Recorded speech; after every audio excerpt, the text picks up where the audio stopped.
viewers, welcome to BSR Interview Radio. Today, we have the immense pleasure to interview Mission Commander Steven Sunn, currently stationed on the planet Mars. Greetings, Mission Commander Sunn. Please, just call me Steve. Well then, greetings, Steve. How long have you been stationed on Mars? Going on 18 months now. What is the focus of your mission on Mars? Firstly, I'm here to study and analyze vibrational and sound technology, and secondly, to apply that technology to new projects. What are those projects? I'm not at liberty to say. However, with the agency's okay, I've released a digital album of the various workday sounds here on Mars. It is available on all Earth-wide streaming platforms. How long does it take to reach Mars from Earth? Approximately 5 hours. That sounds incredible.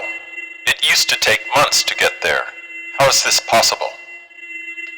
It took months when we used rockets with solid, liquid, nuclear fuels. With advanced electromagnetic fusion technology, it's down to a matter of hours. We can reach the moon from Earth in only 45 minutes. How many other humans are up there with you? And how long have they been there? How long have the humans been there, I should ask? Humans have been here for many decades, primarily for mining purposes. Rare minerals are found in abundance here. They are mined and used in our off-Earth technology, and also as a fuel source. The most common fuel element mined here is red mercury. It is not far underground and under no pressure, so we use a vibrational suction mining. It has the appearance of hot flowing lava, but in fact is quite cool in temperature. We utilize no conventional earth-bound technology, certainly not explosives. We use the extracted red mercury as fuel, trading the excess off to other peoples in exchange for their advanced space and energy technology. As for the number of humans, not many, perhaps a few dozen, certainly less than 50, as most of the mining is done by bots. I'm not in regular contact with them, as our missions are compartmentalized.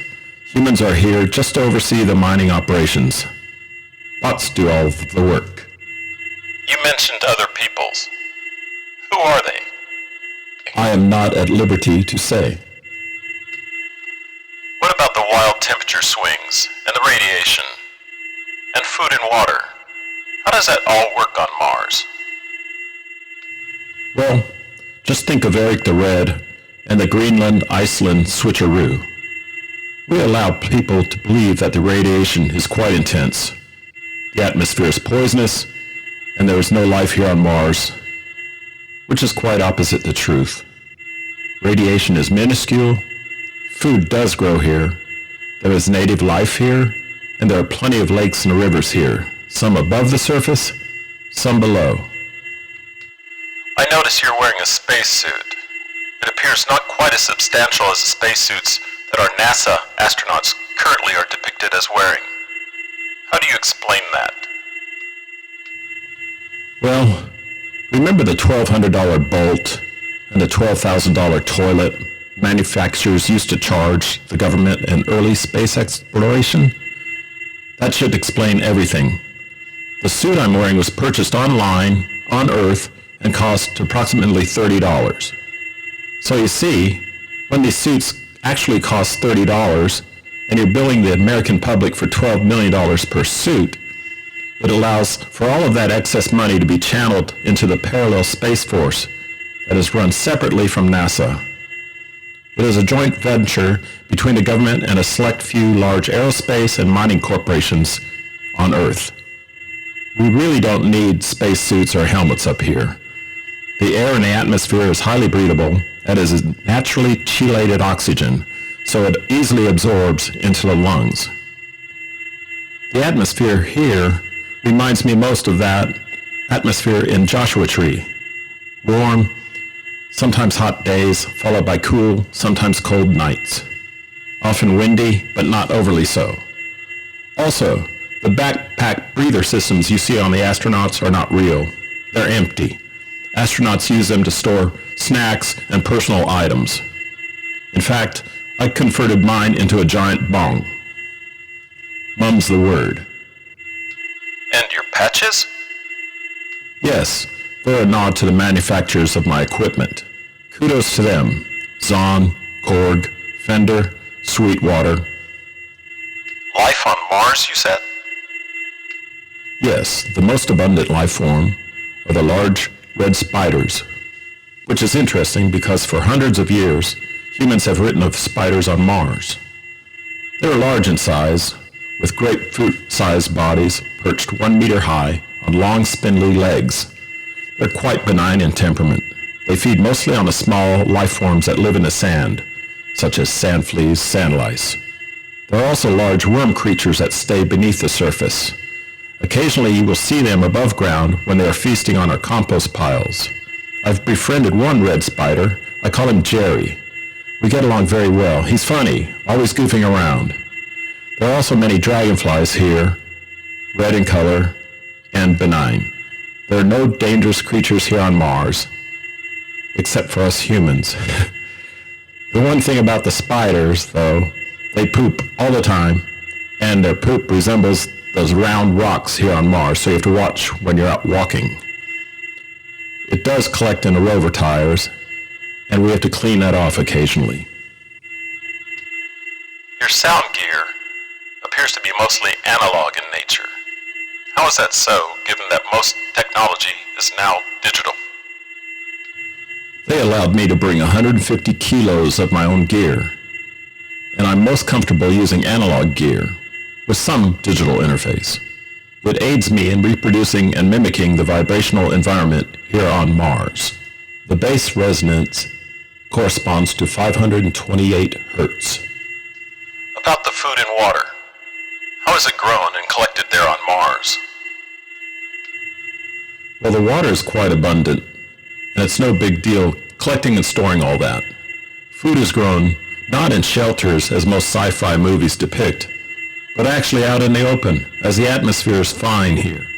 In fact, I brought a few seeds of my own up here along with theirs, so I had my own grow.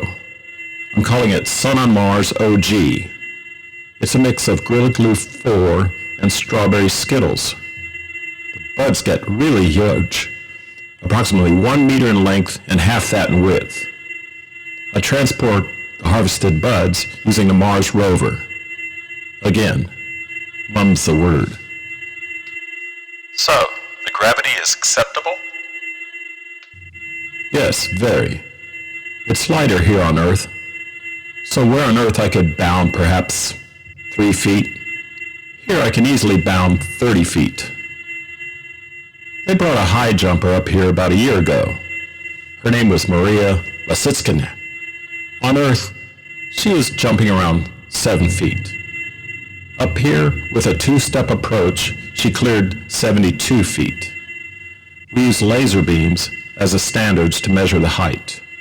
It was quite spectacular.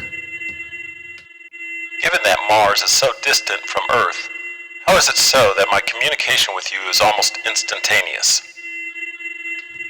Communication used to be by waveform, most commonly on Earth, radio waves. Communication between Earth and the planets currently is through space plasma, which is omnipresent, so transmission flows instantly. That being said, is there any time difference between Earth and Mars? Yes, the current year on Earth is 2022.